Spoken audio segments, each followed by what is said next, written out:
എല്ലാ പ്രിയപ്പെട്ട പ്രേക്ഷകർക്കും രാവിലെയിലേക്ക് സ്വാഗതം. കേരളം ഇപ്പോൾ വലിയ രാഷ്ട്രീയ ചർച്ചകളിൽ കൂടിയൊക്കെ കടന്നുപോകുന്ന ഒരു സമയമാണിത്. ആരാകണം മുഖ്യമന്ത്രി, ആരാകണം പ്രതിപക്ഷ നേതാവ് എന്നതൊക്കെ ഇപ്പോൾ ചർച്ചയായിക്കൊണ്ടിരിക്കുകയാണ്. ബംഗാളിലും തമിഴ്നാട്ടിലും ഒന്നും സ്ഥിതി വിപരീതമല്ല. അതിലേക്കൊക്കെ വിശദമായി നമുക്ക് പോകാം. ആദ്യം നോക്കാം പ്രധാന വാർത്തകൾ. കോൺഗ്രസ് നിയമസഭാ കക്ഷിയുടെ ആദ്യ യോഗം ഇന്ന്. ചർച്ചകൾക്കായി ഹൈക്കമാൻഡ് നിരീക്ഷകർ കേരളത്തിൽ. എംഎൽഎമാരുടെയും ഘടകകക്ഷി നേതാക്കളുടെയും അഭിപ്രായം തേടും.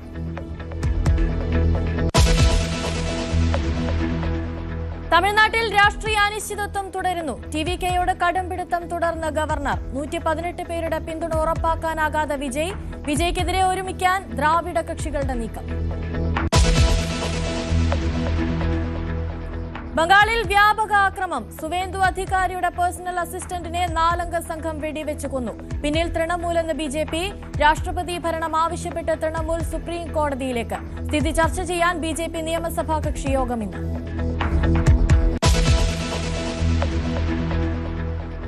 ഓപ്പറേഷൻ സിന്ദൂറിന്റെ 1ാം വാർഷികത്തിൽ രാജ്യം. അതിർത്തി പ്രദേശങ്ങളിൽ കനത്ത ജാഗ്രത. ഓപ്പറേഷൻ സിന്ദൂറിലെ പുതിയ ദൃശ്യങ്ങൾ പുറത്തുവിട്ട് സൈന്യം.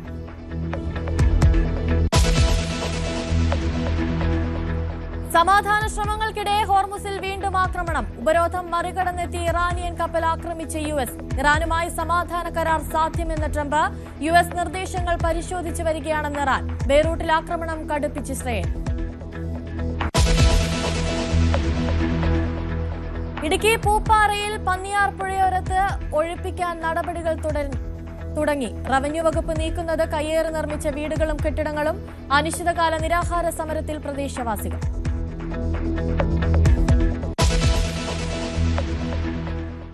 വാർത്തകൾ വിശദമായി നോക്കാം. തെരഞ്ഞെടുക്കപ്പെട്ട കോൺഗ്രസ് എംഎൽഎമാരുടെ ആദ്യ നിയമസഭാ കക്ഷി യോഗം ഇന്ന് തിരുവനന്തപുരത്ത്.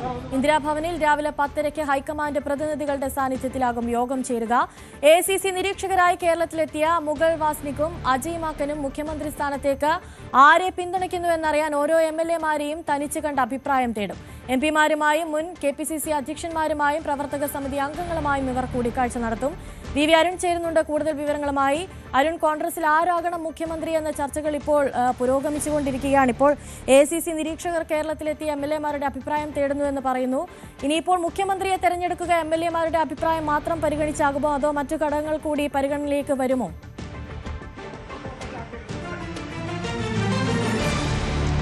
കോൺഗ്രസിലെ തലയെണ്ണൽ ഇന്നാണ്. ആരെ മുഖ്യമന്ത്രി സ്ഥാനത്തേക്ക് കൊണ്ടുവരണമെന്ന കാര്യത്തിൽ കോൺഗ്രസിലെ ചർച്ചകൾ ഇന്ന് ആരംഭിക്കും. രാവിലെ 10:00 ഇന്ദിരാഭവനിൽ കോൺഗ്രസിന്റെ നിയമസഭാ കക്ഷി യോഗം ചേരും. 63 എംഎൽഎമാർ പങ്കെടുക്കും. അതിലേക്കാണ് ആദ്യം AICCയുടെ നിരീക്ഷകർ മുകുൾ വാസ്നിക്കും അജയ് മാക്കനും എത്തുന്നത്. അവിടെ എംഎൽഎമാരുടെ യോഗം ചേർന്ന് അവരുടെ ആരെ തിരഞ്ഞെടുക്കണമെന്ന കാര്യത്തിൽ ഏകദേശ ധാരണയുണ്ടാക്കും. അവിടെ ഒരു ഏക അഭിപ്രായം ഉണ്ടായില്ലെങ്കിൽ എംഎൽഎമാരുമായി ഓരോരുത്തരെയായി ചർച്ചയ്ക്ക് വിളിക്കും. ഓരോരുത്തർ അഭിപ്രായം കേൾക്കും. അങ്ങനെ ആർക്കാണ് ഭൂരിപക്ഷം? 3 ഓപ്ഷനുകളാണ് ഇപ്പോൾ കോൺഗ്രസ് നേതൃത്വത്തിന് മുമ്പാകെ ഉള്ളത്. 3 സ്ഥാനാർത്ഥികളാണ് മുഖ്യമന്ത്രി പദവിയിലേക്ക് ഉള്ളത്. ഒന്ന്, പ്രതിപക്ഷത്തെ കഴിഞ്ഞ 5 വർഷം നയിച്ച് വലിയ ഭൂരിപക്ഷത്തോടുകൂടി ചരിത്രത്തിലില്ലാത്ത വിജയം കോൺഗ്രസ് ഉണ്ടാക്കിക്കൊടുത്ത VD സതീശൻ.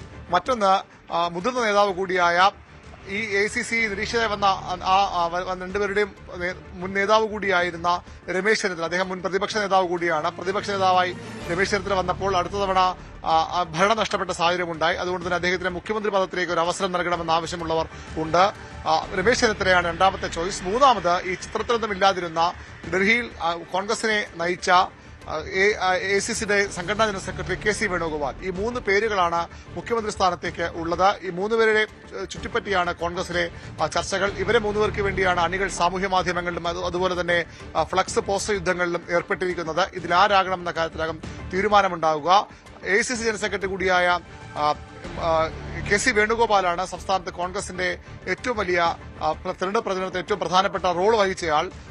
അതുകൊണ്ട് തന്നെ അദ്ദേഹത്തിന് ഈ പഴയ AI ഗ്രൂപ്പ് സമവാക്യങ്ങൾക്ക് അപ്പുറത്തേക്ക് ഭൂരിപക്ഷം എംഎൽഎമാരുടെ പിന്തുണ അദ്ദേഹത്തിനുണ്ടെന്നാണ് ഇപ്പോൾ അവകാശവാദം. 63 MLA-മാരിൽ 50-ന് മുകളിൽ MLA-മാർ KC വേണുഗോപാലിനെ പിന്തുണയ്ക്കുന്നവരാണ്.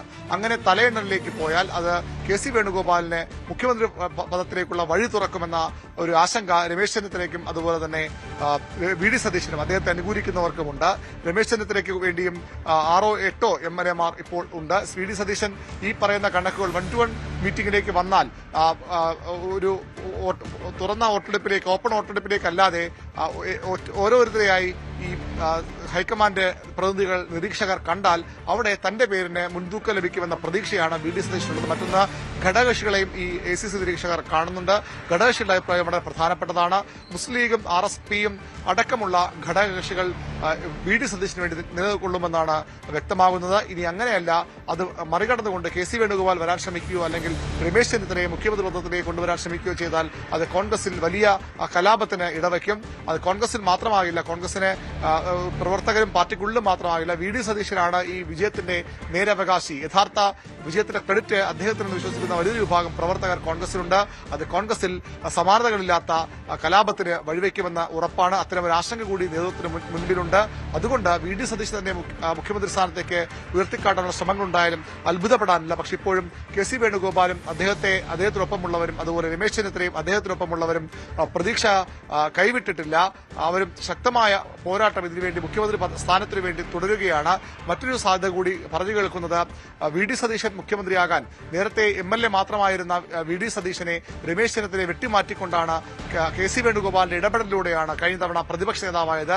അങ്ങനെ പ്രതിപക്ഷ നേതാവാക്കുമ്പോൾ അങ്ങനെ പ്രതിപക്ഷ നേതാവാക്കാമെങ്കിൽ ഇപ്പോൾ മുഖ്യമന്ത്രിയാക്കാതെ ഇരിക്കാനും തനിക്ക് കഴിയുമെന്നൊരു നിലപാട് KC വേണുഗോപാൽ സ്വീകരിക്കുന്നുവെന്ന് പറയുന്നു. അതുകൊണ്ട് തന്നെ KC വേണുഗോപാലിന്റെയും സീനിയർ നേതാവാണ് രമേശ് ചെന്നിത്തല. അങ്ങനെ തർക്കം വന്നാൽ KC വേണുഗോപാലും വേണ്ട, VD സതീശനും വേണ്ട, സീനിയറായ ചെന്നിത്തല വരട്ടെ നിലപാട് ഒരുപക്ഷെ KC വേണുഗോപാൽ സ്വീകരിച്ചേക്കുമെന്ന് കരുതുന്നവരുമുണ്ട്. ഒരു കാര്യം നേരത്തെ രമേശ് ചെന്നിത്തല മാധ്യമങ്ങളോട് പറഞ്ഞൊരു കാര്യം കൂടിയുണ്ട്. ഉമ്മൻചാണ്ടി 2011 ഈ മുഖ്യമന്ത്രി സ്ഥാനത്തേക്ക് ചർച്ചകൾ നടക്കുമ്പോൾ താൻ അതിൽ അവകാശവാദം ഉന്നയിക്കാത്തത് തന്നെക്കാൾ സീനിയറായ ഉമ്മൻചാണ്ടി ആ പദവിയിലേക്ക് ഉള്ളതുകൊണ്ടാണ്. താൻ തന്നെയാണ് ഉമ്മൻചാണ്ടിയുടെ പേര് നിർദ്ദേശിച്ചത്. അവിടെ രമേശ് ചെന്നിത്തല മുന്നോട്ട് വയ്ക്കുന്ന ഒരു സൂചന, അങ്ങനെയെങ്കിൽ ഇത്തവണ KC വേണുഗോപാലിനേക്കാൾ സതീശിനേക്കാൾ പാർട്ടിയിൽ നിയമസഭയിൽ സീനിയോറിറ്റി ഉള്ളത് രമേശ് ചെന്നിത്തലയ്ക്കാണ്. താൻ തന്നെ മുഖ്യമന്ത്രിയാകണമെന്നൊരു ആവശ്യം ചെന്നിത്തലയാണ് മുന്നോട്ട് വെക്കുന്നത്. റിപ്പോർട്ടുകളുമായി അതോടൊപ്പം തന്നെ ഇന്നലെ രമേശ് ചെന്നിത്തല ഖാർഗെയും രാഹുലിനെയും പ്രത്യേകം കണ്ട് ഈ ഒരു സീനിയോറിറ്റിയുടെ കാര്യം ധരിപ്പിച്ചിരുന്നു എന്നുള്ള വിവരങ്ങളൊക്കെ പുറത്തു വരുന്നുണ്ട്. അങ്ങനെയെങ്കിൽ ഈ KC വേണുഗോപാലിനെയും VD സതീശനെയും തള്ളി രമേശ് ചെന്നിത്തല മുഖ്യമന്ത്രിയാകാനുള്ള ഒരു സാധ്യത അതെത്രത്തോളം നമുക്ക് മുന്നിൽ കാണാൻ സാധിക്കും? അനുശ്രീ, കണക്കുകളൊക്കെ വളരെ കൗതുകകരമാണ്. 50-ലേറെ 86 വരെയാണ് KC വേണുഗോപാൽ അനുയായികൾ അദ്ദേഹത്തിന് ഉണ്ടെന്ന് പറയുന്ന MLA-മാരുടെ പിന്തുണ. ആകെയുള്ളത് 63 MLA-മാരുടെ. 56 വരുമ്പോൾ പിന്നീട് എങ്ങനെ രമേശ് ചെന്നിത്തലയ്ക്ക് 20 വരും? അതെങ്ങനെയാണ് ഭൂരിപക്ഷം VD സതീശൻ വരുമെന്ന ചോദ്യമൊക്കെയാണ് അവശേഷിക്കുന്നത്. കൗതുകകരമായ കണക്കുകളാണ് നേതൃത്വം പറയുന്നത്. രമേശ് ചെന്നിത്തല ഈ കണക്കുകൾക്ക് അപ്പുറത്തേക്കുള്ള ഒരു നീക്കമാണ്. എന്നാൽ അദ്ദേഹത്തിന് വേണ്ടി NSS ജനറൽ സെക്രട്ടറി നേരത്തെ രമേശിനെ താക്കോൽ സ്ഥാനത്തേക്ക് കൊണ്ടുവരണമെന്ന് പറഞ്ഞുകൊണ്ട് 2011 ഉമ്മൻചാണ്ടി സർക്കാരിന്റെ കാലത്ത് രമേശിനെ വലിയ സമ്മർദ്ദം ചെലുത്തി ആഭ്യന്തര മന്ത്രിയായി കൊണ്ടുവന്ന സുകുമാരൻ നായർ അദ്ദേഹത്തിന് വേണ്ടി നിലപാടുമായി രംഗത്ത് വന്നിരുന്നു. വെള്ളാപ്പള്ളിയുടെ പിന്തുണ രമേശ് ചെന്നിത്തലയ്ക്കാണ്. ഇതൊക്കെ ഗുണത്തെക്കാൾ ഒരുപക്ഷെ ദോഷം ചെയ്യുമോ എന്ന ആശങ്കകളും ഒരു ഭാഗത്ത് ഉയർന്നു വരുന്നുണ്ട്. ഏതായാലും രമേശ് ചെന്നിത്തല തന്റെ സീനിയോറിറ്റിയും പാർട്ടിയിലെ മുൻകാല ചരിത്രവുമൊക്കെ ഓർമ്മിപ്പിച്ചുകൊണ്ടാണ് ഈ നമ്പർ കണക്കിന് അപ്പുറത്തേക്കുള്ള ഒരു സമ്മർദ്ദം ചെലുത്തുന്നത്. സോണിയാഗാന്ധിയിൽ നിന്ന് പോലും ഒരു ഘട്ടത്തിൽ തനിക്ക് ഉറപ്പ് ലഭിച്ചിട്ടുള്ളൊരു പ്രചരണവും ചെന്നിത്തലയുമായി ബന്ധപ്പെട്ട കേന്ദ്രങ്ങൾ പുറത്തുവിടുന്നത്. ഏതായാലും അത്ര എളുപ്പമാകില്ല കോൺഗ്രസിൽ ഈ മുഖ്യമന്ത്രി ആരെന്ന തീരുമാനം. ഇന്ന് ഈ ആദ്യം നിയമസഭാ കക്ഷി യോഗം ചേരും. അതിനുശേഷം MLA-മാരെ 1-to-1 കണ്ട് അഭിപ്രായങ്ങൾ തേടും. ആ റിപ്പോർട്ടുമായാകും ഹൈക്കമാൻഡ് നിരീക്ഷകർ, ഹൈക്കമാൻഡ് പ്രതിനിധികൾ ഡൽഹിയിലേക്ക് മടങ്ങുക. അവിടെ ഹൈക്കമാൻഡിനെ വിഷയം ധരിപ്പിക്കും. ഒടുവിൽ അവസാന ടേക്ക് തീർച്ചയായും ഹൈക്കമാൻഡിനായിരിക്കും. രാഹുൽ ഗാന്ധിക്കും സോണിയാഗാന്ധിക്കും അതുപോലെ തന്നെ പ്രിയങ്ക ഗാന്ധി ഉൾപ്പെടെ നേതൃനിരയാകും തീരുമാനിക്കേണ്ടത്. സോണിയാഗാന്ധിയാകും ഒരുപക്ഷെ അവസാനമായി ആര് മുഖ്യമന്ത്രിയാകണമെന്ന് അന്തിമ തീരുമാനമെടുക്കേണ്ടത്. മറ്റുള്ളവർക്കും അഭിപ്രായങ്ങളുണ്ടെങ്കിൽ പോലും സോണിയാഗാന്ധി നിലപാട് വളരെ പ്രധാനപ്പെട്ടതാകും, അന്തിമമാകും. ഏതായാലും വളരെ സജീവമായ ചർച്ചകൾ കോൺഗ്രസിൽ നടക്കുകയാണ്. ഇതിനിടയിൽ പലതരത്തിൽ ശക്തി പ്രകടനത്തിന് 3 നേതാക്കളുടെയും അണികൾ ശ്രമിക്കുന്നുണ്ട്. തങ്ങളുടെ നേതാവിനാണ് കൂടുതൽ പിന്തുണ എന്ന് വരുത്താനുള്ള ശ്രമങ്ങൾ നടക്കുന്നുണ്ട്. ഓരോരുത്തരുടെയും പാർട്ടിയിലെ പാരമ്പര്യം, പ്രവർത്തന പാരമ്പര്യം ഒക്കെ എടുത്തു പറഞ്ഞുകൊണ്ടുള്ള വലിയ പ്രചരണങ്ങൾ നടക്കുന്നുണ്ട്. ഏതായാലും കോൺഗ്രസിൽ മുഖ്യമന്ത്രി ആരാകുമെന്ന കാര്യത്തിൽ ദിവസം ഇനി 23-ാം തീയതി വരെ ദിവസമുണ്ട് എന്നതാണ് ആശ്വാസം. അത്തരത്തിൽ വലിയ ചർച്ചകളാണ് നടക്കുന്നത്. ഇന്നത്തെ യോഗങ്ങൾ വളരെ പ്രധാനപ്പെട്ടതാണ്. ശരി അരുൺ, തുടരുക. മറ്റൊരു വാർത്തയിലേക്ക് കൂടി നമുക്ക് പോകേണ്ടതുണ്ട്. ഇടതുമുന്നണിയിൽ പ്രതിപക്ഷ നേതാവ് ചർച്ച തുടരുകയാണ്. ചെറിയ കാലയളവിലേക്കെങ്കിലും പിണറായി വിജയൻ പ്രതിപക്ഷ നേതാവാകാനാണ് സാധ്യത. എന്നാൽ പിണറായിയെ പ്രതിപക്ഷ നേതാവാക്കരുതെന്നും പുതുമുഖം വരണമെന്നുമാണ് സിപിഐയുടെ ആവശ്യം. ഇത് തള്ളിയ സിപിഐ സംസ്ഥാന സെക്രട്ടറി ബിനോയ് വിശ്വം പ്രതിപക്ഷ നേതാവ് ആരെന്നതിൽ സിപിഐ ഇടപെടില്ലെന്ന് വ്യക്തമാക്കി. അരുൺ തന്നെ ചേരുന്നുണ്ട് കൂടുതൽ വിവരങ്ങളുമായി. അരുൺ, സിപിഐയുടെ ഇപ്പോഴത്തെ ആവശ്യം എന്തെന്ന് വെച്ചാൽ പിണറായി പ്രതിപക്ഷ നേതാവായി മുന്നിലേക്ക് വരരുത് എന്നുള്ളതാണ്. അങ്ങനെയെങ്കിൽ അവിടെ മറ്റാര് വരും എന്നുള്ളത് വലിയൊരു ചോദ്യമായി നിലനിൽക്കുകയാണ്.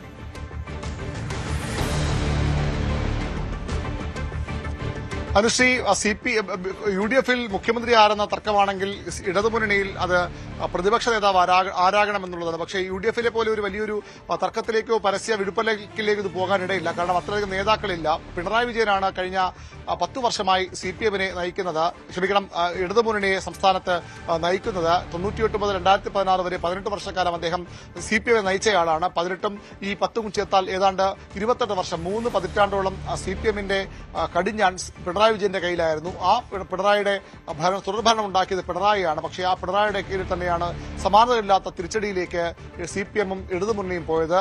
അതുകൊണ്ട് തന്നെ പിണറായി വേണ്ട എന്നൊരു അഭിപ്രായം, അത് CPI-യുടെ പാർട്ടിയുടെ ഔദ്യോഗിക അഭിപ്രായമല്ല, CPI-യുടെ ഇന്നലെ സംസ്ഥാന സെക്രട്ടേറിയറ്റ് എക്സിക്യൂട്ടീവ് യോഗങ്ങളിൽ ഉയർന്നു വന്ന ഒരു ചർച്ചയുടെ ഒരു പുതുവികാരമാണ്. പക്ഷേ അത് വാർത്തയായത് ഉടൻ തന്നെ തള്ളിക്കൊണ്ട് ബിനോയ് വിശ്വം CPI-യുടെ സംസ്ഥാന സെക്രട്ടറി ഫേസ്ബുക്കിലൂടെ രംഗത്ത് വന്നു. പ്രതിപക്ഷ നേതാവ് ആരെന്ന് തീരുമാനിക്കേണ്ട അവകാശം CPM-നാണ്, അതിൽ CPI ഇടപെടില്ല എന്നൊരു നിലപാടുമായി ബിനോയ് വിശ്വം പരസ്യമായി രംഗത്ത് വന്നിട്ടുണ്ട്. ഇന്നലെ ഒരു മാരത്തോൺ സമീപകാലത്തൊന്നും ഇല്ലാത്ത തരത്തിലുള്ള ഒരു ചർച്ചയാണ് CPM-ന്റെ സംസ്ഥാന സെക്രട്ടേറിയറ്റിൽ നടന്നത്. രാവിലെ 10 മണിക്ക് ആരംഭിച്ച് ഉച്ചയ്ക്ക് 1 മണിക്ക് ഉച്ചഭക്ഷണത്തിന് പിരിയുന്നു. വീണ്ടും 3 മണിക്ക് ആരംഭിച്ച യോഗം രാത്രി 11 മണി കഴിഞ്ഞും നീണ്ടുപോയിരുന്നു. അവിടെ എന്താണ് തീരുമാനിച്ചത് വ്യക്തതയില്ല. ഇന്നലെ പ്രതിപക്ഷ നേതാവിന് തീരുമാനമായില്ല എന്നൊരു വിവരമാണ് നമുക്ക് ഇന്നലെ നേതാക്കൾ ലഭിച്ചത്. സംസ്ഥാന സെക്രട്ടറി MV ഗോവിന്ദൻ അത് പറയുകയും ചെയ്തു. ഏതായാലും ഇന്നലെ രാത്രി വൈകിയും ചർച്ചകൾ തുടർന്നു. CPM-ൽ വലിയ സജീവമായ ചർച്ചകൾ അവിടെയുണ്ട്. 2 വഴിയാണ് അവർക്ക് മുന്നിലുള്ളത്. ഒന്ന്, പിണറായി വിജയൻ തന്നെ CPM-ന്റെ ചരിത്രത്തിൽ ഏറ്റവും മോശം അവസ്ഥയിൽ പാർട്ടി മുന്നണി എത്തി നിൽക്കുമ്പോൾ അതിൽ വഴിയിലിട്ടിട്ട് പോകാതെ ആ ഉത്തരവാദിത്തം ഏറ്റെടുത്തുകൊണ്ട് ശരിയായ വഴിയിലേക്ക്, ശക്തമായ നിലയിലേക്ക് ഇടതുമുന്നണിയെ കൊണ്ടുവരാൻ പിണറായി ഒരു തവണ കൂടി മുന്നിട്ടിറങ്ങണമെന്ന് ആവശ്യമുള്ളവരുണ്ട്. അദ്ദേഹം അതിന് തയ്യാറാകുമെന്ന് സംശയിക്കുന്നവരുണ്ട്. അങ്ങനെയല്ലെങ്കിൽ ഒരു പുതു നേതൃത്വം വരട്ടെ, KN ബാലഗോപാലിനെ പോലെയുള്ള കേന്ദ്ര കമ്മിറ്റി അംഗങ്ങൾ നിയമസഭയിൽ ജയിച്ചു വന്നിട്ടുണ്ടെങ്കിൽ KN ബാലഗോപാൽ നയിക്കട്ടെ, അവിടെ ഒരു പുതിയ ടീം വരട്ടെ എന്ന അഭിപ്രായമുള്ളവരുണ്ട്. ഒരുപക്ഷെ പിണറായി തന്നെ വീണ്ടും പ്രതിപക്ഷ നേതൃസ്ഥാനം ഏറ്റെടുത്തേക്കാം. EK നായനാരും അതുപോലെ തന്നെ VS അച്യുതാനന്ദനുമൊക്കെ മുഖ്യമന്ത്രിയായ ശേഷം പ്രതിപക്ഷ നേതാവ് എന്ന പദവിയിലേക്ക് എത്തിയിട്ടുള്ളവരാണ്. അന്നൊന്നും ഇത്ര വലിയൊരു തിരിച്ചടി ഇടതുമുന്നണിക്ക് ഉണ്ടായിട്ടില്ല. ഇത് സമാനതകളില്ലാത്ത തിരിച്ചടി ഉണ്ടാകുമ്പോൾ അവിടെ പിണറായി വിജയൻ കുറച്ചുനാളെങ്കിലും ഒരു ചെറിയ ടൈമിലേക്കെങ്കിലും കാലയളവിലേക്കെങ്കിലും പ്രതിപക്ഷ നേതൃസ്ഥാനം ഏറ്റെടുക്കണമെന്ന ആവശ്യം ശക്തമായുണ്ട്. അതിന് പിണറായി തയ്യാറായാൽ പിണറായി വിജയൻ തന്നെ പ്രതിപക്ഷ നേതാവാകും. അവിടെ ഒരുപക്ഷെ KN ബാലഗോപാലിനെ ഉപനേതാവായി കൊണ്ടുവരാം. അതിലും ഒരു ചെറിയ പ്രശ്നമുണ്ട്. CPI പ്രതിപക്ഷ ഉപനേതാവ് സ്ഥാനം ആവശ്യപ്പെടും. 25 MLA-മാരാണ് CPM-ന്റെ MLA-മാരുടെ എണ്ണം കഴിഞ്ഞ തവണത്തേക്കാൾ വളരെ കുറവാണ്. 8 MLA-മാർ CPI-ക്കുമുണ്ട്. അതുകൊണ്ട് തന്നെ അവർക്ക് കൂടി ആ ഉപനേതാവ് സ്ഥാനം നൽകണം. 2011-ലൊക്കെ യഥാർത്ഥത്തിൽ ഉപനേതാവ് എന്നൊരു പദവി നിയമസഭാ ചട്ടങ്ങളിലൊന്നും ഇല്ല. പക്ഷേ അങ്ങനെ ഒരു ആലങ്കാരികമായ പദവിയുണ്ട്.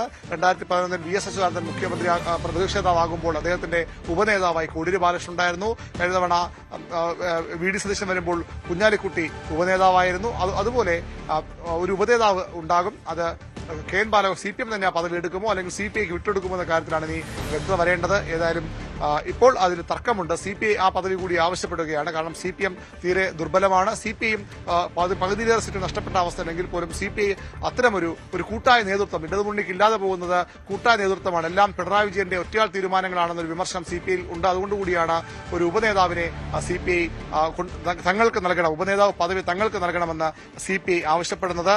ഇന്നലെ CPI-യുടെ നേതൃയോഗങ്ങളിൽ അവരുടെ സഭയിൽ അവർ നയിക്കേണ്ട ആളുകളുടെ കാര്യം തീരുമാനമായിരുന്നു. നിയമസഭാ കക്ഷി നേതാവായി മുൻ റവന്യൂ മന്ത്രി കൂടിയായ കെ രാജനെ ഇന്നലെ CPI തെരഞ്ഞെടുത്തു. പി പ്രസാദ് നിയമസഭാ കക്ഷിയുടെ ഉപനേതാവ്, അദ്ദേഹം മുൻ മന്ത്രിയാണ്, ദേശീയ കൌൺസിൽ അംഗമാണ്.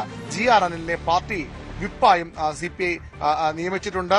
വത്സരാജിനെ കൈപ്പമംഗലത്ത് വിജയിച്ച KK വത്സരാജിനെ നിയമസഭാ കക്ഷി സെക്രട്ടറിയായും തീരുമാനിച്ചിട്ടുണ്ട്. അതിൽ ഈ കക്ഷി നേതാവായ കെ രാജനെ ഉപനേതാവായി പരിഗണിക്കണമെന്ന ആവശ്യമാകും CPI മുന്നോട്ട് വയ്ക്കുക. അതിന് CPI വഴങ്ങുമോ എന്ന് കാത്തിരുന്നു കാണണം. അരുൺ, അതുപോലെ തന്നെ ഈ വലിയൊരു തോൽവി, CPM-നേറ്റ വലിയൊരു തോൽവി പാർട്ടിക്കുള്ളിൽ പോലും അനിശ്ചിതത്വങ്ങൾ സൃഷ്ടിക്കുന്നു എന്ന് വേണ്ടേ മനസ്സിലാക്കാൻ. ഇന്നലെ ചേർന്ന സംസ്ഥാന സെക്രട്ടേറിയറ്റ് യോഗത്തിൽ EP ജയരാജൻ അടക്കം മാറി നിൽക്കുന്ന ഒരു സാഹചര്യമുണ്ടായി. അതോടൊപ്പം തന്നെ പ്രവർത്തകരിൽ നിന്ന് പോലും വലിയ തരത്തിലുള്ള വിമർശനമാണ് ഇപ്പോൾ പാർട്ടി നേരിട്ടുകൊണ്ടിരിക്കുന്നത്.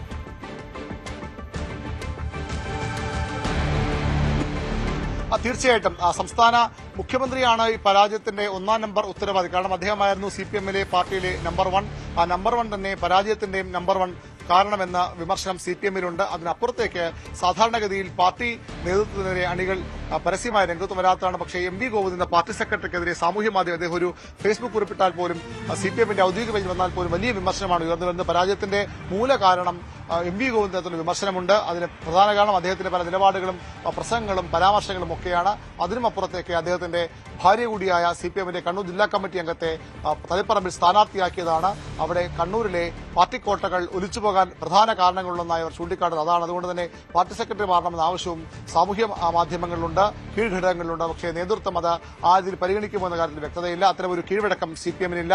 ഒരു സെക്രട്ടറി സമ്മേളനം തിരഞ്ഞെടുത്താൽ ആ സമ്മേളന കാലയളവിന് മുമ്പ് സെക്രട്ടറി മാറ്റുന്ന ഒരു കീഴ്വഴക്കം CPM-നില്ല. പക്ഷേ അടിമുടി മാറ്റം വരണം, അടിമുടി അഴിച്ചുപണി ഉണ്ടാകണമെന്ന ആവശ്യം അതിശക്തമായുണ്ട്. ഈ സാധാരണഗതിയിൽ ഈ തെരഞ്ഞെടുപ്പ് അവലോകന റിപ്പോർട്ടൊക്കെ പാർട്ടി സംസ്ഥാന സെക്രട്ടേറിയറ്റും സംസ്ഥാന കമ്മിറ്റിയും തയ്യാറാക്കി കീഴ്ഘടകങ്ങളിലേക്ക് ബ്രാഞ്ച് വരെ ചർച്ച ചെയ്യാൻ അയക്കുകയാണ് CPM-ന്റെ പതിവ്. തദ്ദേശ തെരഞ്ഞെടുപ്പിൽ ചെറിയൊരു മാറ്റം വന്നിരുന്നു. ആ മാതൃക പിന്തുടർന്നുകൊണ്ട് ഇത്തവണയും ബ്രാഞ്ച് മുതൽ ചർച്ചകൾ വരട്ടെ, അതിനുശേഷം അതുകൂടി ക്രോഡീകരിച്ചുകൊണ്ട് സംസ്ഥാന സമിതിയുടെ തെരഞ്ഞെടുപ്പ് അവലോകന റിപ്പോർട്ട് തയ്യാറാക്കാനാണ് CPM ആലോചിക്കുന്നത്.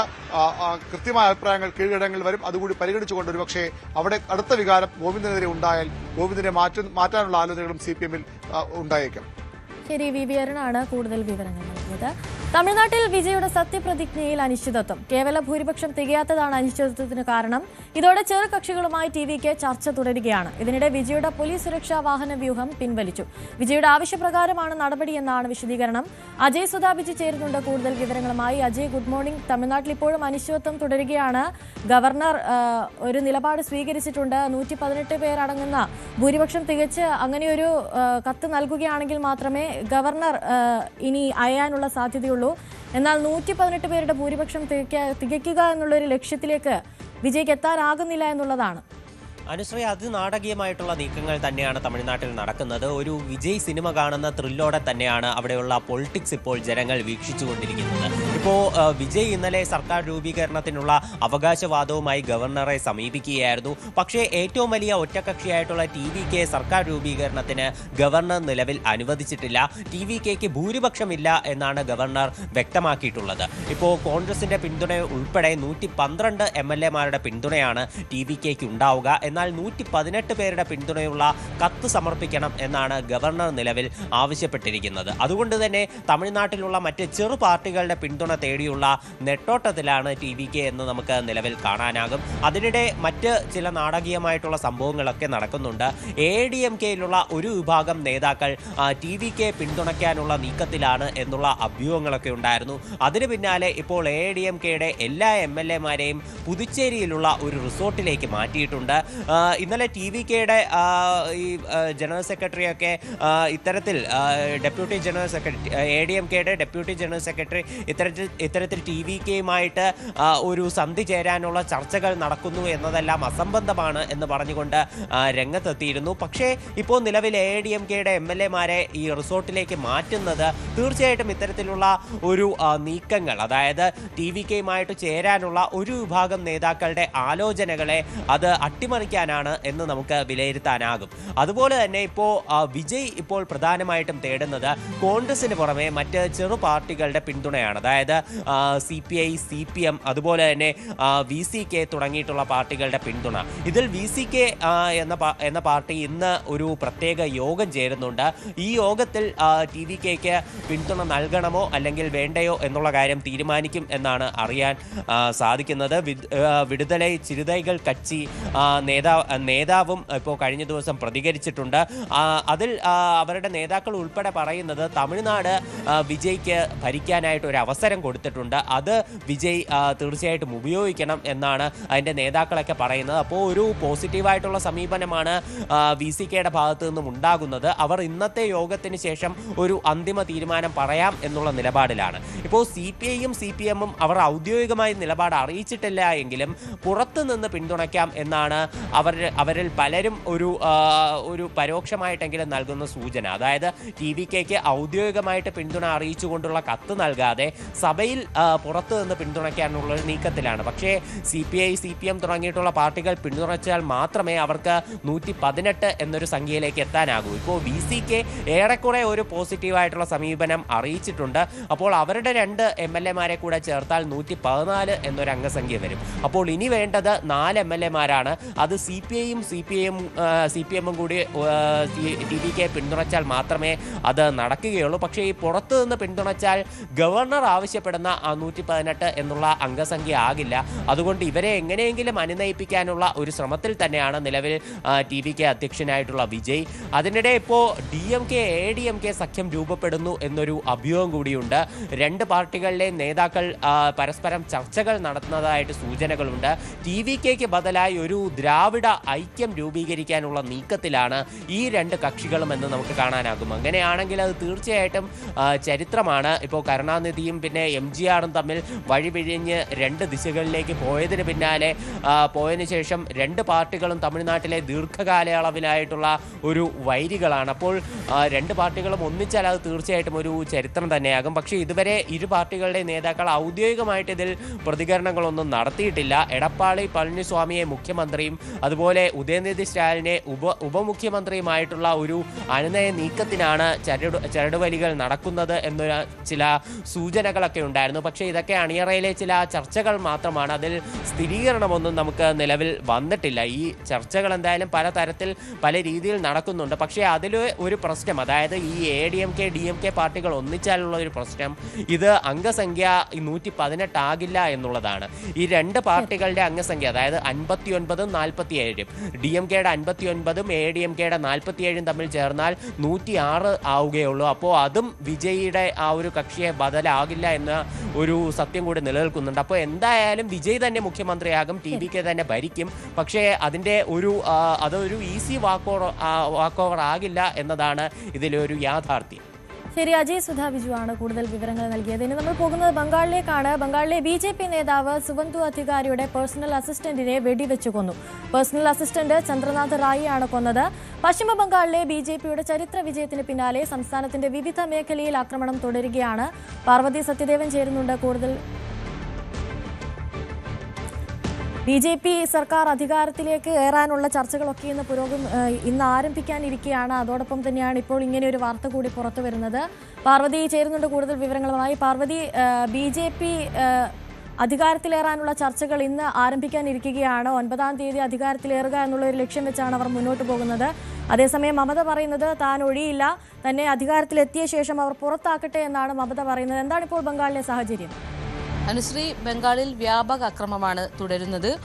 BJP നേതാവും ബംഗാളിലെ മുഖ്യമന്ത്രിയാകാൻ സാധ്യതയുമുള്ള സുവേന്ദു അധികാരിയുടെ PA കഴിഞ്ഞ രാത്രി അക്രമികൾ വെടിവെച്ചു കൊന്നു. ബൈക്കിലെത്തിയ 2 പേരാണ് സുവേന്ദു അധികാരിയുടെ PAക്ക് നേരെ വെടിയുതിർത്തത്. ചന്ദ്രനാഥ് റായിയാണ് കൊല്ലപ്പെട്ടത്.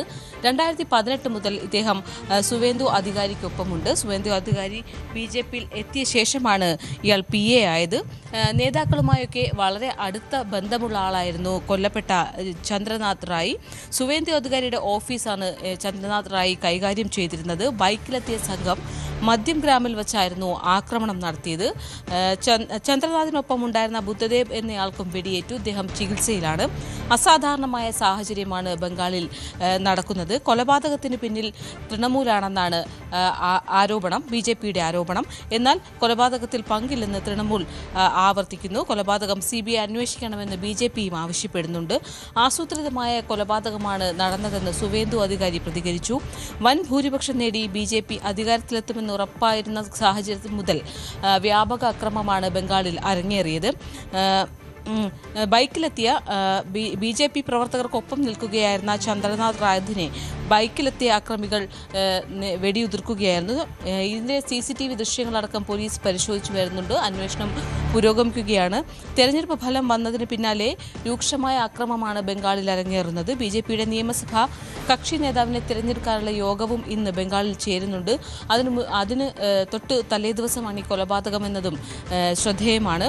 കൊൽക്കത്തയിലെ പാർട്ടി ആസ്ഥാനത്ത് ഇന്ന് വൈകിട്ടാണ് യോഗം നടക്കുന്നത്. കേന്ദ്രമന്ത്രി അമിത്ഷായും ഒഡീഷ മുഖ്യമന്ത്രി മോഹൻ ചരൺ മാജിയും പങ്കെടുക്കുന്നുണ്ട്. പ്രതിപക്ഷ നേതാവ് സുവേന്ദു അധികാരി തന്നെ ബംഗാളിൽ മുഖ്യമന്ത്രി ആകുമെന്നാണ് വിവരം. അനുശ്രീ. ശരി, പാർവതി സത്യദേവനാണ് കൂടുതൽ വിവരങ്ങൾ. ഓപ്പറേഷൻ സിന്ദൂറിന്റെ 1ാം വാർഷികത്തിൽ രാജ്യം 88 മണിക്കൂർ നീണ്ടുനിന്ന ഓപ്പറേഷൻ സിന്ദൂറിൽ 9 ഭീകര കേന്ദ്രങ്ങളാണ് ഇന്ത്യ പൂർണ്ണമായി തകർത്തത്. വാർഷികം കണക്കിലെടുത്ത് അതിർത്തി പ്രദേശങ്ങളിലടക്കം കനത്ത ജാഗ്രതയിലാണ്. ഓപ്പറേഷൻ സിന്ദൂറുമായി ബന്ധപ്പെട്ട പുതിയ ദൃശ്യങ്ങൾ പ്രതിരോധ സേനകൾ പുറത്തുവിട്ടു.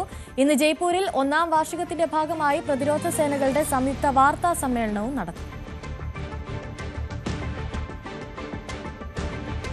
രാജ്യത്തെ നടുക്കിയ പഹൽഗാം ഭീകരാക്രമണത്തിന് ഇന്ത്യ നൽകിയ മറുപടിയായിരുന്നു ഓപ്പറേഷൻ സിന്ദൂർ.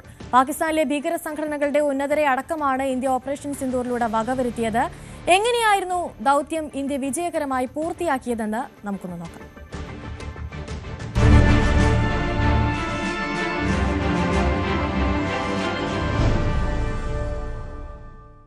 നമസ്കാരം. 2025 ഏപ്രിൽ 22. ആ ദിവസം ഒരു ഇന്ത്യക്കാരനും മറക്കാൻ സാധിക്കില്ല. ശാന്തമായിരുന്ന കശ്മീർ താഴ്വരയിലെ പാകിസ്ഥാനിൽ നിന്നും നുഴഞ്ഞു കയറിയ ഭീകരവാദികൾ നിമിഷങ്ങൾക്കകം പ്രദേശവാസിയായ യുവാവിനെ അടക്കം 27 പേരെയാണ് കൊല ചെയ്തത്. അതിൽ ഒരു മലയാളിയും ഉൾപ്പെടുന്നുണ്ട്. ആക്രമണത്തിന് ശേഷം പതിവ് പല്ലവിയാണ് പാകിസ്ഥാൻ നടത്തിയത്. എന്നാൽ പാകിസ്ഥാൻ സ്പോൺസേഡ് ഭീകര ആക്രമണം ആണ് നടന്നത് എന്ന് തെളിവുകൾ സഹിതം ഇന്ത്യ കണ്ടെത്തുകയുണ്ടായി. തൊട്ടു പിന്നാലെ ഇന്ത്യ നയതന്ത്ര യുദ്ധവും ആരംഭിച്ചു. അതിൽ ഏറ്റവും പ്രധാനം എന്നത് സിന്ധു നദീജല കരാർ മരവിപ്പിച്ചു എന്നുള്ളതായിരുന്നു. 1965-ലെയും 71-ലെയും യുദ്ധകാലത്ത് പോലും ഇത്രയും കടുത്ത ഒരു തീരുമാനം ഇന്ത്യ കൈക്കൊണ്ടിരുന്നില്ല. അതുകൊണ്ടും അവസാനിപ്പിച്ചില്ല. വാഗ അട്ടാരി അതിർത്തി അടച്ചു. ഇന്ത്യയിലുള്ള പാക് പൗരന്മാരോട് രാജ്യം വിടുവാനടക്കം നിർദ്ദേശം നൽകി. ഇത്തരം കടുത്ത തീരുമാനങ്ങളിലേക്ക് പോകുമ്പോഴും പാകിസ്ഥാന് ഒരു കാര്യം ഉറപ്പായിരുന്നു: ഇന്ത്യയുടെ ഭാഗത്ത് നിന്ന് സൈനികമായ ഒരു തിരിച്ചടി ഉണ്ടാകും.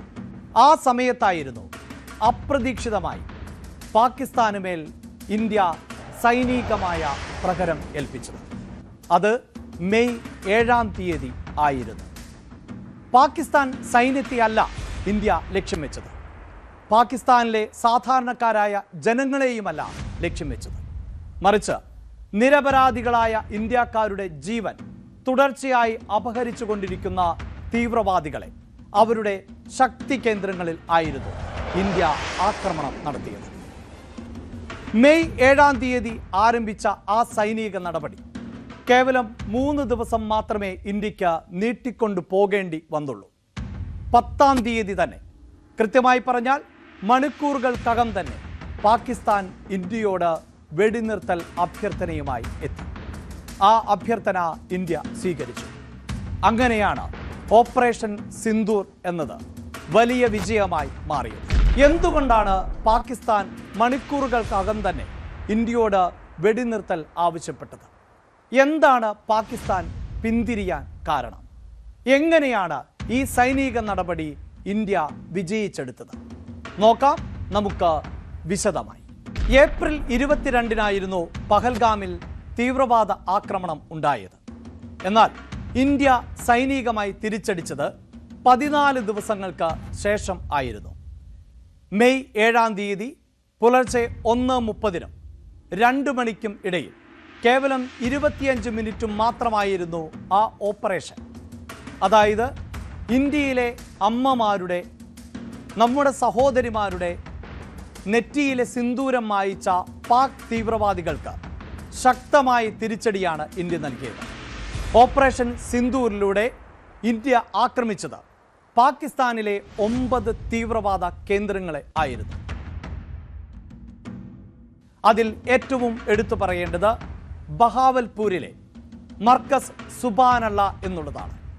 തീവ്രവാദ നേതാക്കൾക്കും തീവ്രവാദ കേന്ദ്രങ്ങൾക്കും മർക്കസ് സുബാനല്ല എന്നത് അത്രമേൽ തന്ത്രപ്രധാനമായ കേന്ദ്രം ആണ്.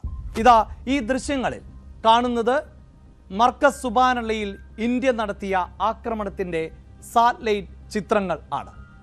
ഇതിൽ വളരെ വ്യക്തമായി നമുക്ക് കാണാൻ സാധിക്കുന്നു 4 സ്പോട്ടുകൾ ആണ് ഇന്ത്യ ലക്ഷ്യം വെച്ചത്. ഈ 4 സ്പോട്ടുകളിൽ കൃത്യമായി ആക്രമണം നടത്താൻ ഇന്ത്യക്ക് സാധിച്ചു.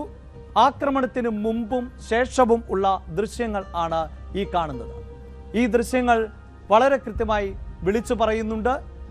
നേരത്തെ ഇന്ത്യൻ സൈന്യം വ്യക്തമാക്കിയതുപോലെ ഒരു ക്ലിനിക്കൽ സർജറിയുടെ വ്യക്തതയോട് കൂടിയുള്ള ആക്രമണം, അതായത് തീവ്രവാദ കേന്ദ്രത്തെ മാത്രം ലക്ഷ്യം വെച്ചുള്ള ആക്രമണം.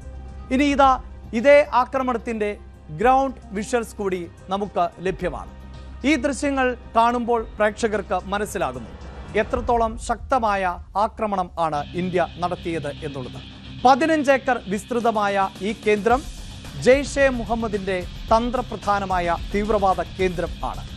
മൗലാന മസൂദ് അസർ എന്ന കൊടും കുറ്റവാളിയുടെ കേന്ദ്രം ആണിത്. മൗലാന മസൂദ് അസറിന് തൻ്റെ കുടുംബത്തിൽപ്പെട്ട 10 പേരെ നഷ്ടമായി എന്ന് സമ്മതിക്കേണ്ടി വന്നു ഈ ആക്രമണത്തിലൂടെ. രണ്ടാമത്തെ പ്രധാനപ്പെട്ട ആക്രമണം നടന്നത് മുറിദ്കയിൽ ആയിരുന്നു. മർക്കസ് തൈബ എന്ന തീവ്രവാദ കേന്ദ്രത്തിന് നേരെ ആയിരുന്നു ആക്രമണം. ദൃശ്യങ്ങൾ ശ്രദ്ധിക്കുക. മുതിർക്കയിലെ സൈനിക സഹായത്തോടുകൂടി പ്രവർത്തിക്കുന്ന തീവ്രവാദ കേന്ദ്രത്തിൻ്റെ നേരത്തെയും ആക്രമണത്തിന് ശേഷവുമുള്ള സാറ്റലൈറ്റ് ദൃശ്യങ്ങൾ ആണിത്. ഇവിടെ 4 സ്പോട്ടുകൾ ആണ് ഇന്ത്യ ലക്ഷ്യം വെച്ചത്. ആ 4 സ്പോട്ടുകളിൽ കൃത്യമായി ആക്രമണം നടത്താൻ ഇന്ത്യക്ക് സാധിക്കുകയും ചെയ്തു. ലാഹോറിൽ നിന്ന് 40 കിലോമീറ്റർ അകലെ 200 ഏക്കറിൽ ആയി വ്യാപിച്ചു കിടക്കുന്ന തീവ്രവാദ കേന്ദ്രം ആണിത്. എടുത്തു പറയേണ്ടത് മുംബൈ ഭീകരാക്രമണത്തിൽ പങ്കാളിയായിരുന്ന അജ്മൽ കസം പരിശീലനം നേടിയത് ഈ ഭീകരവാദ കേന്ദ്രത്തിൽ നിന്നാണ് എന്നതാണ്. മൂന്നാമത്തെ ലക്ഷ്യം എന്നത് മർക്കസ് അബാദ് ആയിരുന്നു. മർക്കസ് അബാദിന്റെ സാറ്റലൈറ്റ് ദൃശ്യങ്ങളിൽ ആക്രമണത്തിന് മുമ്പും ശേഷവും ഉള്ള സാഹചര്യം എന്ത് എന്നത് വ്യക്തമാണ്. മർക്കസ് അബാദിൽ ആണ് തീവ്രവാദികൾക്ക് ചാവേറുകൾ ആകുവാനുള്ള പരിശീലനം നൽകുന്നത്. ആക്രമണം നടത്തുക, അതോടൊപ്പം സ്വയം മരിക്കുക, അങ്ങനെയുള്ള പരിശീലനം നൽകുന്ന കേന്ദ്രത്തിൽ കൂടിയാണ് ഇന്ത്യ അതിശക്തമായ ആക്രമണം നടത്തിയത്. സിയാൽകോട്ടിലെ ഏറ്റവും പ്രധാനപ്പെട്ട തീവ്രവാദ കേന്ദ്രങ്ങളിൽ ഒന്നാണ് മഹ്മൂന ജോയ. നേരത്തെ സൂചിപ്പിച്ചത് ജെയ്ഷെ മുഹമ്മദിന്റെയും അതോടൊപ്പം തന്നെ ലഷ്കർ ഇ തോയ്ബയുടെയും പ്രധാനപ്പെട്ട കേന്ദ്രങ്ങൾ ആണെങ്കിൽ ഹിസ്ബുൾ മുജാഹിദീന്റെ ഏറ്റവും പ്രധാനപ്പെട്ട തീവ്രവാദ പരിശീലന കേന്ദ്രം ആണ് ഈ കാണുന്ന മഹ്മൂന ജോയ. ഇതും സിയാൽകോട്ടിൽ ആണ് ഉള്ളത്. സർക്കാർ സ്കൂൾ മറയാക്കിക്കൊണ്ടാണ് ഇവിടെ തീവ്രവാദ പ്രവർത്തനങ്ങൾ നടക്കുന്നത്. ഇന്ത്യയുടെ രഹസ്യാന്വേഷണ വിഭാഗം പാകിസ്ഥാനിൽ 21 തീവ്രവാദ കേന്ദ്രങ്ങൾ പ്രവർത്തിക്കുന്നു എന്നാണ് കണ്ടെത്തിയത്. അതിൽ ഏറ്റവും തന്ത്രപ്രധാനമായ 9 കേന്ദ്രങ്ങളെ ആണ് സ്പോട്ട് ചെയ്തത്. ആ 9 കേന്ദ്രങ്ങളിൽ ആണ് ഇന്ത്യ ആക്രമണം നടത്തിയത്. പഹൽഗാം ഭീകരാക്രമണത്തിന് തിരിച്ചടി എന്ന നിലയിൽ സൈന്യത്തെ ആക്രമിക്കാനോ സാധാരണക്കാരായ ആളുകളെ ആക്രമിക്കാനോ നമ്മുടെ സേനാ വിഭാഗങ്ങൾ തയ്യാറായില്ല. മറിച്ച് വളരെ കൃത്യമായി തീവ്രവാദ കേന്ദ്രങ്ങൾക്ക് നേരെ മാത്രമായിരുന്നു ആക്രമണം നടത്തിയത്. വിദേശകാര്യ സെക്രട്ടറി വിക്രം മിശ്രിയോടൊപ്പം ഇന്ത്യയുടെ അഭിമാനമായി മാറിയ 2 വനിതാ സൈനിക ഉദ്യോഗസ്ഥർ കൂടി ചേർന്നുകൊണ്ടായിരുന്നു വാർത്താ സമ്മേളനത്തിൽ എങ്ങനെയാണ് ഈ ആക്രമണം നടത്തിയത് എന്നത് വ്യക്തമാക്കിയത്. 7-ാം തീയതി രാത്രി ഇന്ത്യ തീവ്രവാദ കേന്ദ്രങ്ങൾക്ക് നേരെ നടത്തിയ ആക്രമണങ്ങൾ ചെറുതായൊന്നുമല്ല പാകിസ്ഥാനെ ചൊടിപ്പിച്ചത്. പാകിസ്ഥാൻ അതിന് നൽകിയ മറുപടി എന്നത് ഇന്ത്യയിലെ സാധാരണക്കാരായ ആളുകൾക്ക് നേരെ ഉള്ള ആക്രമണങ്ങൾ ആയിരുന്നു. പ്രത്യേകിച്ച് ജമ്മു കാശ്മീരിലെ അതിർത്തി ഗ്രാമങ്ങളിൽ പൂഞ്ചിലും രജൌരിയിലും പത്താൻകോട്ടിലും ഉദ്ധംപൂരിലുമെല്ലാം പാകിസ്ഥാൻ ആക്രമണം തുടർന്നുകൊണ്ടേയിരുന്നു. നൂറുകണക്കിന് ഡ്രോണുകൾ ആണ് ഇന്ത്യയിലെ അതിർത്തി ഗ്രാമങ്ങളിലേക്ക് അവർ പായിച്ചുകൊണ്ടേയിരുന്നത്. ഒപ്പം ഷെൽ ആക്രമണവും. ജമ്മു കാശ്മീരിന് മാത്രമല്ല, ഹരിയാനയും രാജസ്ഥാനും അതിർത്തി സംസ്ഥാനമായ പഞ്ചാബുമൊക്കെ അവർ ലക്ഷ്യം വെച്ചു. കാരണം ഇന്ത്യ നടത്തിയ ആക്രമണങ്ങൾ പാകിസ്ഥാന്റെ തന്ത്രപ്രധാന കേന്ദ്രങ്ങൾക്ക് നേരെ ആയിരുന്നു. അതിൽ സൈനിക താവളങ്ങൾ ഉണ്ട്, വ്യോമത്താവളങ്ങൾ ഉണ്ട്. ഒപ്പം സൈനിക വ്യോമത്താവളങ്ങളെ സംയോജിപ്പിക്കുന്ന ഏകോപിപ്പിക്കുന്ന തന്ത്രപ്രധാനമായ കേന്ദ്രങ്ങൾക്കുണ്ട്. 11 കേന്ദ്രങ്ങളെ ആയിരുന്നു ഇന്ത്യ ലക്ഷ്യം വെച്ചത്. ആ 11 കേന്ദ്രങ്ങളിലും കൃത്യമായി പ്രഹരമേൽപ്പിക്കാൻ ഇന്ത്യക്ക് സാധിച്ചു. അതും ഒരു യുദ്ധസന്നാഹത്തോടെ, അത്രമേൽ കരുതലോടെ ഇന്ത്യക്ക് എതിരെ നിന്നിരുന്ന, ആണവായുധം അടക്കം പ്രയോഗിക്കും എന്ന് ഭീഷണിപ്പെടുത്തിയ രാജ്യത്തിനകത്ത് ചെന്നാണ് ഇത്തരത്തിൽ ഒരു ആക്രമണം ഇന്ത്യ നടത്തിയത്. ആ ആക്രമണത്തിന്റെ വിശദാംശങ്ങളിലേക്ക് പോകുമ്പോൾ അതിൽ എടുത്തു പറയേണ്ടത് പസ്ഡൂർ വ്യോമത്താവളം എന്നുള്ളതാണ്. ഇതാ ഈ ദൃശ്യങ്ങളിൽ, ഈ സാറ്റലൈറ്റ് ദൃശ്യങ്ങളിൽ കാണാൻ സാധിക്കുന്നു പസ്ഡൂർ വ്യോമത്താവളത്തിൽ എങ്ങനെയാണ് ഇന്ത്യ ആക്രമണം നടത്തിയത് എന്നുള്ളത്. ഇത് പഞ്ചാബിൽ, പാകിസ്ഥാനിലെ പഞ്ചാബിൽ സ്ഥിതി ചെയ്യുന്ന വ്യോമത്താവളം ആണ്. സിയാൽകോട്ടിന് സമീപം ആണ് ഈ വ്യോമത്താവളം. ഈ വ്യോമത്താവളം ആക്രമണത്തിന് മുമ്പ് എങ്ങനെയായിരുന്നു, ആക്രമണത്തിന് ശേഷം എങ്ങനെ എന്നുള്ളതാണ് ഈ സാറ്റലൈറ്റ് ദൃശ്യങ്ങൾ വ്യക്തമാക്കുന്നത്. അതോടൊപ്പം തന്നെ അടുത്ത ആക്രമണം നടത്തിയത് ജേക്കാബാദ് വ്യോമത്താവളത്തിലേക്ക് ആയിരുന്നു. ദൃശ്യങ്ങളിൽ കാണാം, ഇത് സിന്ധ് പ്രവിശ്യയിൽ പ്രവർത്തിക്കുന്ന വ്യോമത്താവളം ആണ്. ഈ വ്യോമത്താവളത്തിന്റെ റൂഫ് അടക്കം ആക്രമണത്തിൽ തകർന്നു എന്നത് ഈ സാറ്റലൈറ്റ് ദൃശ്യങ്ങളിൽ വളരെ വ്യക്തമാണ്. എടുത്തു പറയേണ്ടത് അമേരിക്ക അഫ്ഗാൻ ദൗത്യത്തിനു വേണ്ടി ഉപയോഗപ്പെടുത്തിയ വ്യോമത്താവളം കൂടിയാണ് എന്നുള്ളതാണ്. മൂന്നാമതായി ഇന്ത്യ ആക്രമണം നടത്തിയത് റഹീം യാർഖാൻ എയർബേസിൽ ആയിരുന്നു. പാകിസ്ഥാനെ ഭയപ്പെടുത്തിയ ആക്രമണം നടന്നത് നൂർഖാൻ എയർ സ്പേസിൽ ആയിരുന്നു, നൂർഖാൻ ക്യാമ്പിൽ ആയിരുന്നു എന്നുള്ളതാണ്. നൂർഖാൻ വ്യോമത്താവളത്തിൽ സൈനിക ക്യാമ്പിൽ എത്രത്തോളം വലിയ നാശനഷ്ടങ്ങൾ ആയിരുന്നു വരുത്തിവെച്ചത്. ഇവിടെ നിന്ന് ഏതാനും കിലോമീറ്ററുകൾ മാത്രമാണ് പാകിസ്ഥാന്റെ ന്യൂക്ലിയർ കേന്ദ്രങ്ങളിലേക്കുള്ള ദൂരം എന്നുള്ളതാണ്. അപ്പോൾ വേണ്ടി വന്നാൽ ഇന്ത്യ ആണവ നിലയങ്ങൾ അടക്കം തകർക്കും. അതിന് ഇന്ത്യക്ക് ഒരു മടിയുമില്ല, ഇന്ത്യക്കൊരു ബുദ്ധിമുട്ടുമില്ല. ഇന്ത്യക്ക് നേരെ ആണവായുധം പ്രയോഗിക്കും എന്ന് പറഞ്ഞ പാകിസ്ഥാനെ അവിടെ എത്തി ആണവ കേന്ദ്രങ്ങൾ തകർക്കാൻ ശേഷിയുണ്ട് എന്ന് വ്യക്തമാക്കിയ ആക്രമണം ആയിരുന്നു ഇത്. ഇതോടൊപ്പം തന്നെ ചേർത്ത് വെക്കേണ്ടി വരുന്നത് ഖിരാന മലനിരകൾ എന്നത് ആണവ സമ്പുഷ്ട കേന്ദ്രം ആണ്. ഖിരാന മലനിരകൾ, ഖിരാന മലനിരകളിലേക്ക് അടക്കം ഇന്ത്യയുടെ സൈന്യം ആക്രമണം നടത്തുമ്പോൾ അത് പാകിസ്ഥാന് വലിയ വെല്ലുവിളിയായി മാറി. എത്രത്തോളം കൃത്യതയോടെ, വ്യക്തതയോടെയാണ് നമ്മൾ ആ ആക്രമണം നടത്തിയത് എന്ന് പാകിസ്ഥാൻ തിരിച്ചറിഞ്ഞു. പ്രധാനപ്പെട്ട 11 കേന്ദ്രങ്ങളിൽ നമ്മൾ നടത്തിയ ആക്രമണത്തെ സംബന്ധിച്ചും വളരെ കൃത്യമായ സ്ഥിരീകരണം സൈനിക വക്താക്കളിൽ നിന്ന് തന്നെയാണ് ഉണ്ടായത്. പഹൽഗാം ഭീകരാക്രമണത്തിന് ശേഷം പാകിസ്ഥാൻ നുണകളുടെ ചീട്ടുകൊട്ടാരം ആണ് പടുത്തുയർത്തിയത്. എല്ലാ നുണപ്രചാരണങ്ങളും നുണ ബോംബുകളും നിർവീര്യമാക്കാൻ ഇന്ത്യക്ക് സാധിച്ചു. പാകിസ്ഥാൻ നുണ കൊണ്ട് ചീട്ടുകൊട്ടാരം പടുത്തുയർത്തുമ്പോൾ ഇന്ത്യ ലോകത്തോട് വിളിച്ചു പറഞ്ഞു എങ്ങനെയാണ് നമ്മൾ ഭീകര കേന്ദ്രങ്ങൾ ആക്രമിച്ചത്, എങ്ങനെയാണ് നമ്മൾ സൈനിക നടപടിയുമായി മുന്നോട്ട് പോയത്. അത് ദൃശ്യങ്ങളുടെ, സാറ്റലൈറ്റ് ദൃശ്യങ്ങളുടെ, ഗ്രൗണ്ട് വിഷ്വലുകളുടെ അടിസ്ഥാനത്തിൽ ആയിരുന്നു. ഓപ്പറേഷൻ സിന്ധു വലിയ വിജയം കൈവരിക്കുമ്പോൾ ഇന്ത്യ ഒരു കാര്യം ഉറപ്പിച്ചു പറയുന്നു: മറ്റൊരു രാജ്യത്തിൻ്റെയും പരമാധികാരത്തിലേക്ക് കടന്നു കയറാൻ നമ്മുടെ രാജ്യം ആഗ്രഹിക്കുന്നില്ല. പക്ഷേ നമ്മുടെ രാജ്യത്തെ സാധാരണക്കാരായ ആളുകൾക്ക് നേരെ ആക്രമണം ഉണ്ടായാൽ ഒരു യുദ്ധത്തിനും നമ്മൾ മടിക്കില്ല. കാരണം ഇത് മാറുന്ന ഇന്ത്യ.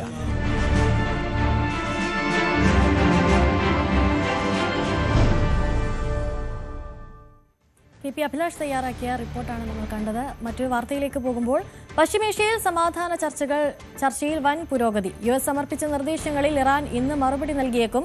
ഇറാൻ സഹകരിച്ചാൽ ഓപ്പറേഷൻ എപ്പിക് ഫ്യൂറി അവസാനിപ്പിക്കുമെന്ന് US president Donald Trump Truth സോഷ്യലിൽ കുറിച്ചു. നല്ല രീതിയിലാണ് ചർച്ചകൾ പുരോഗമിക്കുന്നതെന്നും ട്രംപ് മാധ്യമങ്ങളോട് പ്രതികരിച്ചു. Now we're doing well. Now we have to get what we have to get. If we don't do that, we'll have to go a big step further. But with that being said, they want to make a deal.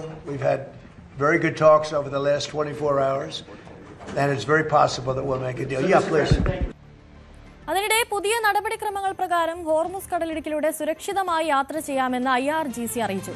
എന്നാൽ Iran തീരത്തേക്ക് പോയ oil tanker US ആക്രമിച്ചത് ആശങ്ക വർദ്ധിപ്പിക്കുന്നുണ്ട്. കൂടുതൽ വിവരങ്ങളുമായി അജയ് സുധ വിജു ചേരുകയാണ്. അജയ്, ഇപ്പോൾ ഹോർമുസിൽ വീണ്ടും കപ്പലുകൾക്കെതിരെ ആക്രമണം നടക്കുന്നു എന്നുള്ള വിവരങ്ങളാണ് പുറത്തുവരുന്നത്. അതേസമയം തന്നെ US ഇറാൻ സമാധാന ചർച്ചകൾ അവിടെ പുരോഗമിക്കുന്നു. ട്രംപ് പൊതുവെ പറയാറുള്ളത് പോലെ ഒരു വെറും വാക്കായി ഈ സമാധാന ചർച്ചകൾ മാറുമോ? അങ്ങനെ ഒരു സംശയം നമുക്ക് മുന്നോട്ട് വെക്കാനാകുമോ? അനുശ്രീ, നിലവിൽ ചർച്ചകൾ നല്ല രീതിയിൽ പുരോഗമിക്കുന്നു എന്ന് തന്നെയാണ് അറിയാൻ സാധിച്ചിട്ടുള്ളത്. ഇറാനും അമേരിക്കയും ഇത്തരത്തിലൊരു അവസാന ഘട്ട ഒരു ചർച്ചയിലാണ് എന്നുള്ള വിവരങ്ങളാണ് നൽകുന്നത്.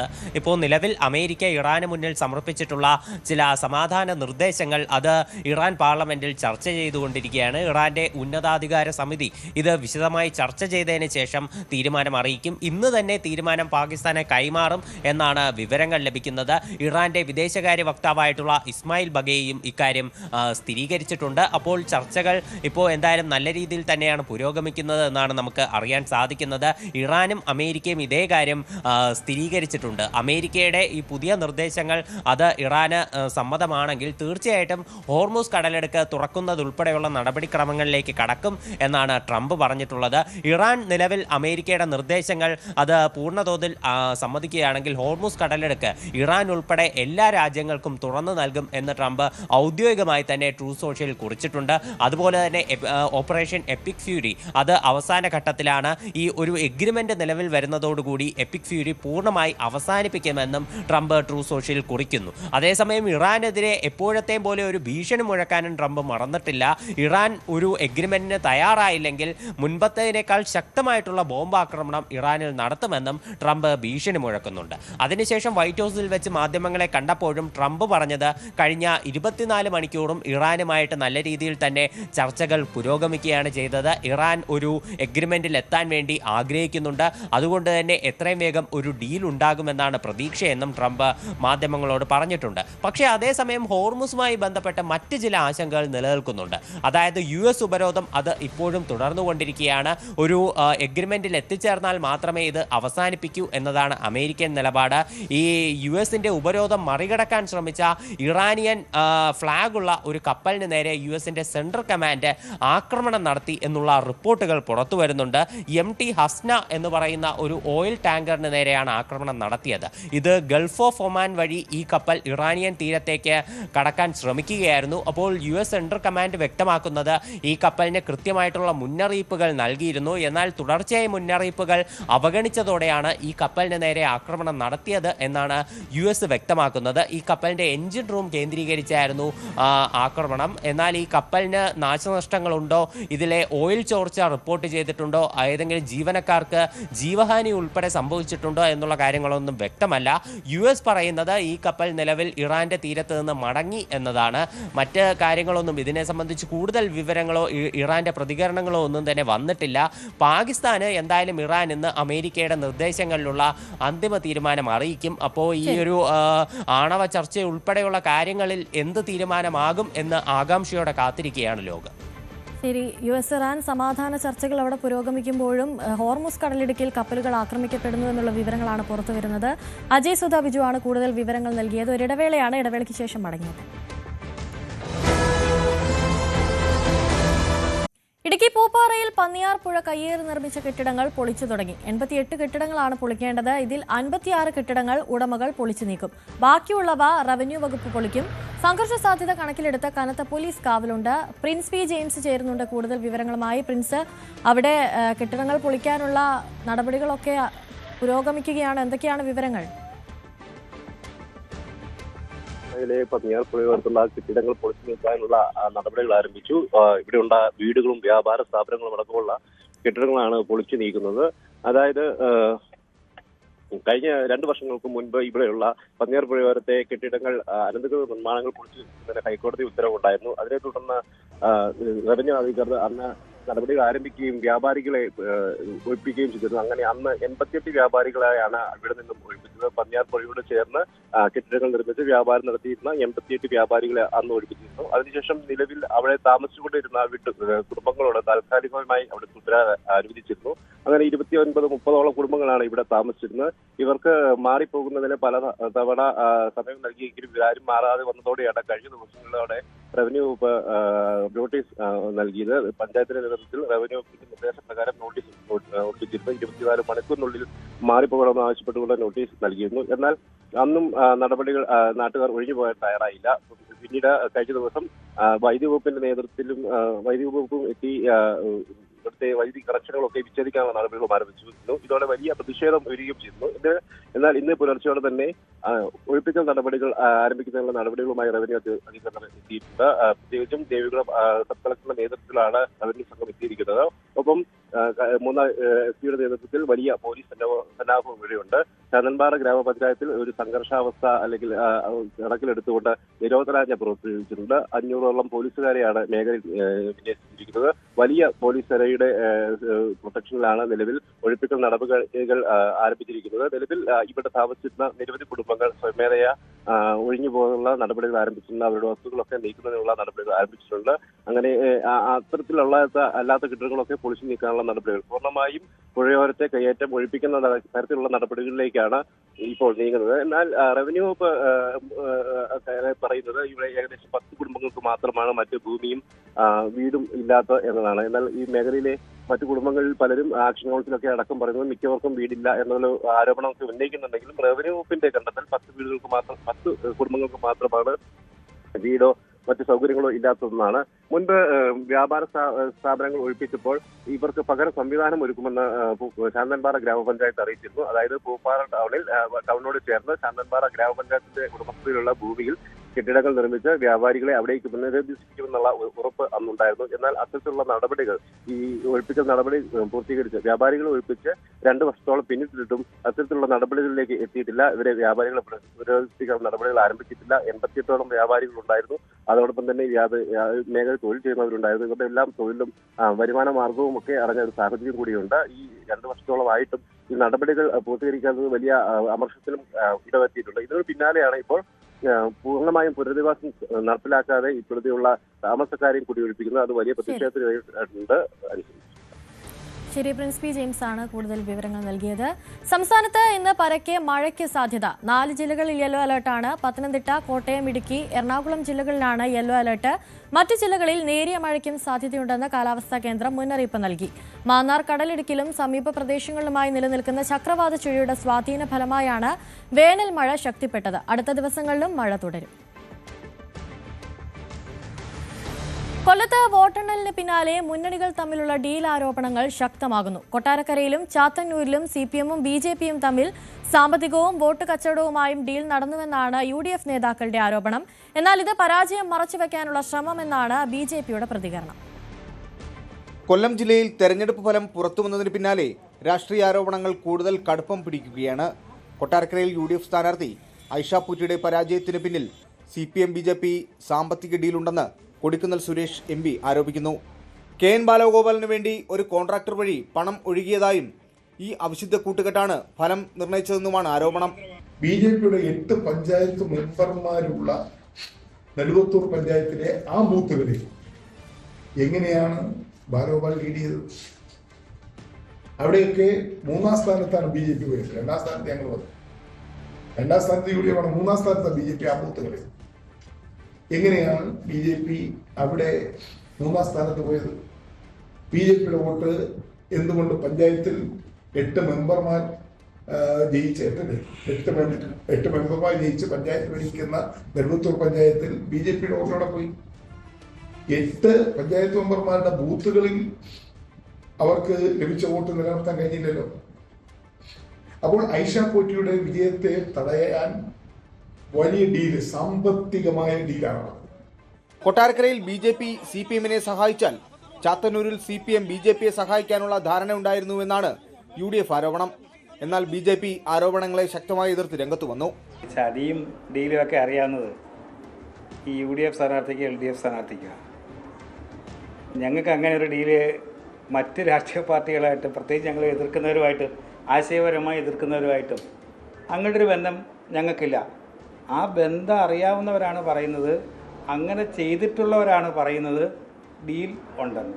യഥാർത്ഥത്തിൽ ഒരു ഭരണവിരുദ്ധ വികാരത്തിൻ്റെ ഗുണം കിട്ടിയ പാർട്ടിയാണ് UDF മുന്നണി. ആ ഗുണം എന്തുകൊണ്ട് ചാത്തന് കിട്ടിയില്ല? അങ്ങനെയാണെങ്കിൽ മറ്റു മണ്ഡലങ്ങളിൽ ഡീൽ നടന്നിട്ടുണ്ടാകും. അപ്പോൾ BJP എവിടെയെങ്കിലും ജയിക്കുകയാണെങ്കിൽ ആ ജനവിധി അംഗീകരിക്കാനുള്ള മാനസികാവസ്ഥയാണ് ആദ്യം അവർക്കൊക്കെ വേണ്ടത്. വോട്ടിന്റെ കണക്ക് കൂട്ടിയും ആരോപണങ്ങൾ ഉന്നയിച്ചും മുന്നണികൾ രംഗത്തെത്തുമ്പോൾ കൊല്ലത്തെ രാഷ്ട്രീയ ചൂട് കൂടുകയാണ്. പരാജയത്തിന്റെ വിലയിരുത്തൽ തുടരുന്നതിനിടെ വരും ദിവസങ്ങളിലും കൂടുതൽ ആരോപണങ്ങൾ ഉയരാൻ സാധ്യതയുണ്ട്. ന്യൂസ് 18 കൊല്ലം. മഞ്ചേശ്വരത്ത് LDF UDF കൂട്ടുകെട്ടെന്ന വാർത്ത തള്ളി DCC പ്രസിഡന്റ് PK ഫൈസൽ. സർക്കാരിന്റെ ജനദ്രോഹ ഭരണത്തിനെതിരെ ജനങ്ങൾ നൽകിയ ശക്തമായ മറുപടിയാണ് മഞ്ചേശ്വരത്ത് ഉൾപ്പെടെയുള്ള വിജയമെന്നും അദ്ദേഹം പറഞ്ഞു. കോൺഗ്രസ് 87-ലെ സുവർണകാലത്തിലേക്ക് തിരിച്ചെത്തിയെന്നും ഫൈസൽ ന്യൂസ് 18നോട് പ്രതികരിച്ചു. കാസർഗോഡ് ജില്ല രൂപീകൃതമായതിനു ശേഷം ആദ്യമായാണ് CPIM-ന് ജില്ലയിൽ ഒരു സീറ്റ് പോലും ലഭിക്കാത്ത സാഹചര്യമുണ്ടായത്. UDF-നെ സംബന്ധിച്ചിടത്തോളം ചരിത്ര വിജയമാണ് കാസർഗോഡ് ജില്ലയിൽ നേടാനായത്. നമ്മോടൊപ്പം DCC പ്രസിഡന്റ് PK ഫൈസൽ തന്നെ ചേരുന്നു. എന്നാലും DCC പ്രസിഡന്റ് എന്ന നിലയിൽ അഭിമാനിക്കാം. കാരണം LDF-ന് CPM-ന് ഒരു സീറ്റ് പോലും ഇല്ലാത്ത ഒരു സാഹചര്യത്തിലേക്ക് എത്തിച്ചിരിക്കുന്നു ജില്ല രൂപീകൃതമായ ശേഷം. എങ്ങനെയാണ് ഈ വിജയത്തെ കാണുന്നത്? ഈ തെരഞ്ഞെടുപ്പിൽ കാസർഗോഡ് ജില്ലക്കകത്ത് 5 സീറ്റിൽ 4 സീറ്റും നേടി UDF വൻ വിജയം നേടിയിരിക്കുകയാണ്. കാരണം കാസർഗോഡ് ജില്ല രൂപീകരിച്ചതിന് ശേഷം CPM പാർട്ടിക്ക് ഒരു MLA ഇല്ലാത്ത ഒരു തെരഞ്ഞെടുപ്പായി ഈ തെരഞ്ഞെടുപ്പ് മാറിയിരിക്കുകയാണ്. മഞ്ചേശ്വരത്ത് AK അഷ്റഫിൻ്റെ വലിയ വോട്ടിൻ്റെ ഭൂരിപക്ഷത്തോടുകൂടിയുള്ള വിജയവും കാസർഗോഡ് കല്ലട്ര മൈനാജി സാഹിബിൻ്റെ വലിയ വോട്ടിൻ്റെ ഭൂരിപക്ഷത്തോടുള്ള വിജയവും അതോടൊപ്പം തന്നെ പുതുമയിൽ ഒരുപാട് വർഷങ്ങൾക്ക് ശേഷമാണ് ശ്രീ K നീലകണ്ഠൻ വലിയ വോട്ടിന് അവിടെയും ചരിത്ര വിജയം നേടുന്നത്. തൃക്കരിപ്പൂർ ഇതുവരെ നിയോജകമണ്ഡലം രൂപീകൃതമായതിനു ശേഷം CPM-ൻ്റെ MLA-മാർ മാത്രം വിജയിച്ച ആ മണ്ഡലത്തിലാണ് 60 വർഷത്തിനു ശേഷം UDF-ൻ്റെ MLA അവിടെയും വലിയ വോട്ടിൻ്റെ വ്യത്യാസത്തിൽ വിജയിച്ചിരിക്കുന്നത്. മറ്റൊരു പ്രധാനപ്പെട്ട കാര്യം BJP പറയുന്നത് ഈ മഞ്ചേശ്വരത്തും കാസർഗോഡും ജയസാധ്യതയുണ്ടായിരുന്നു, പക്ഷെ അവിടെ LDF-ഉം UDF-ഉം ഒന്നിച്ചു മത്സരിച്ചു, അങ്ങനെയാണ് BJP പരാജയപ്പെട്ടതെന്നാണ് പറയുന്നത്. ഒറ്റക്കൊറ്റക്ക് മത്സരിച്ചാൽ BJP അവിടെ ജയിക്കുമെന്നാണ് അവർ ആവശ്യപ്പെടുന്നത്. എങ്ങനെയാണ് അതിനെ ആ ഒരു പ്രതികരണത്തെ കാണുന്നത്? അല്ല, ഞാൻ ചോദിക്കട്ടെ, കേരളത്തിൽ ഇപ്പോൾ 102 സീറ്റോട് കൂടിയിട്ടാണ് UDF കേരളത്തിനകത്ത് ചരിത്ര വിജയം നേടിയിട്ടുള്ളത്. കാരണം കേരളം കഴിഞ്ഞ 10 വർഷക്കാലം ഭരിച്ചു മുടിച്ച, ജനങ്ങൾക്ക് ദുരിതം മാത്രം സമ്മാനിച്ച, ജനദ്രോഹ നയങ്ങൾ മാത്രം നടപ്പിലാക്കിയ ഈ ഗവൺമെന്റിനെതിരെയുള്ള തിരിച്ചടിയാണ്. അഭിലാഷിനും നിഖിലയ്ക്കും ന്യൂസ് 18ന്റെ പേരിലും വിവാഹാശംസകൾ നേരുകയാണ്. രാവിലെയുടെ സമയം ഇവിടെ പൂർണ്ണമാവുകയാണ്. വാർത്തകളും വിശേഷങ്ങളും ഒക്കെയായി നാളെ വീണ്ടും കാണാം. നമസ്കാരം.